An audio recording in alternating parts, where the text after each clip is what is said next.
Hello and welcome to my first video on digital sketching for architects. This will just be an overview of how I use the Wacom Cintiq along with Photoshop during the architectural design process. It's really just showing you what's possible with it. As far as learning the actual techniques I'm showing here, I'll follow this up with a series of short bite-sized videos that will walk you through each technique individually. So I'll do this first one with a Wacom, and in my next video I'll also cover the iPad because there are really different use cases between the two.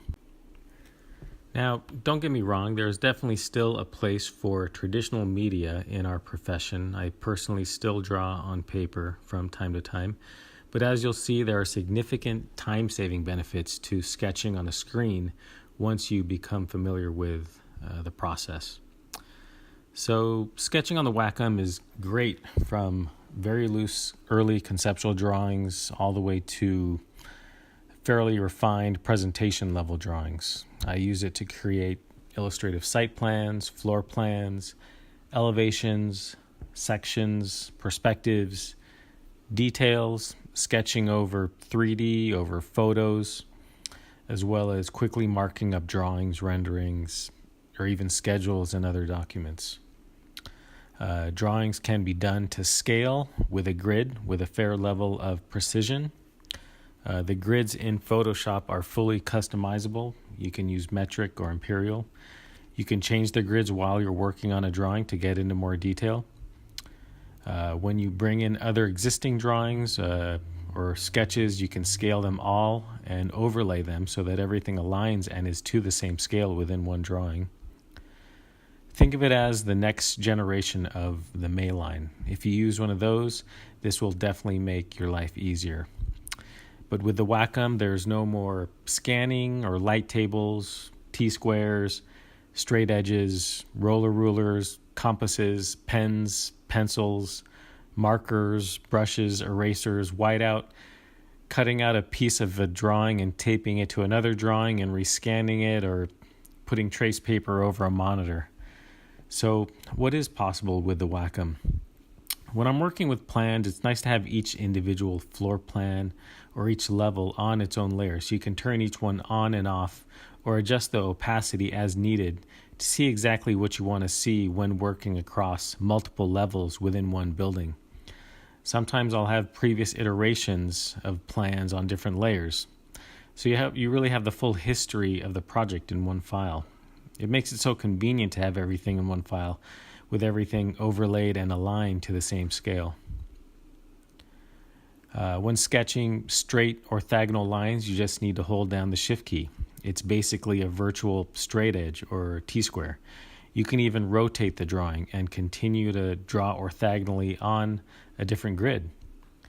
When you want to draw freehand again, just let go of the Shift button. If you want to quickly connect the dots, just hold the Shift button and tap. Another nice feature is the ability to quickly copy and paste portions of your drawing, such as a tree or stairs or any repetitive element. Another example is repetitive floors in an elevation, or laying out a column grid, or copying parallel lines down, just like using a roller ruler. The ability to quickly change pen types or brushes in Photoshop allows you to quickly switch between different media at the click of a button on your stylus while never running out of ink. I have my own presets. If you shoot me an email, I can send them to you.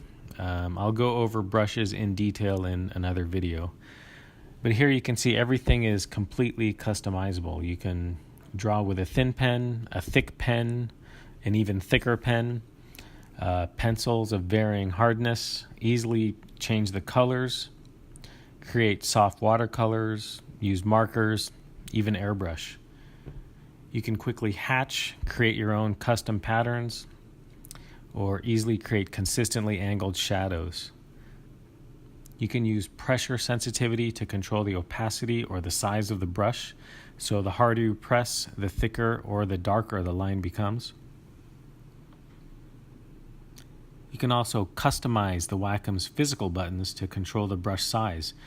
My shortcuts here are undo, redo, zoom, pan I have on the stylus, as well as a shortcut to the brush settings right here on the stylus.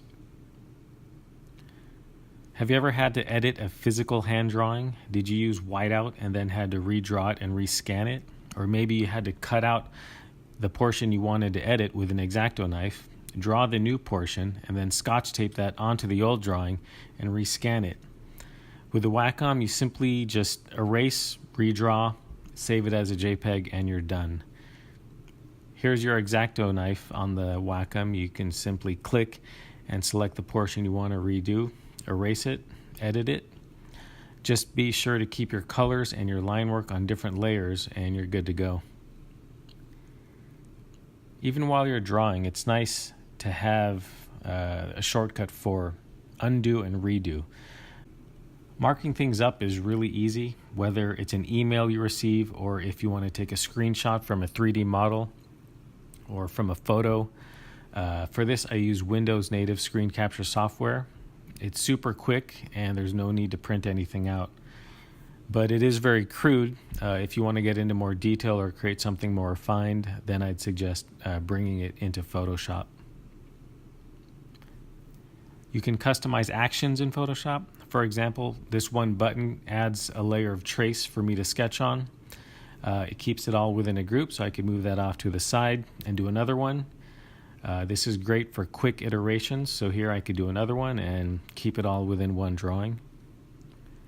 For quick presentations, exporting is a breeze. If you organize your file so that each layer is a page of your presentation, then this simple command exports each layer as its own JPEG, all automatically, and all you have to do is put those into one PDF and you're done. Do you ever give online presentations to clients while trying to draw on a PDF using a mouse? It's just very clunky and it doesn't look very nice. So using a Wacom just makes it so much more intuitive and it just looks more professional.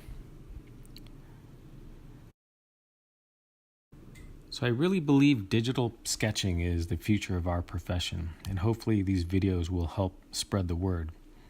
3D and BIM software has been advancing quite nicely over the years, but as architects, we draw almost every day, and with digital sketching, there's so much potential to improve how we design and present our work. So stay tuned, and I'll see you in the next video.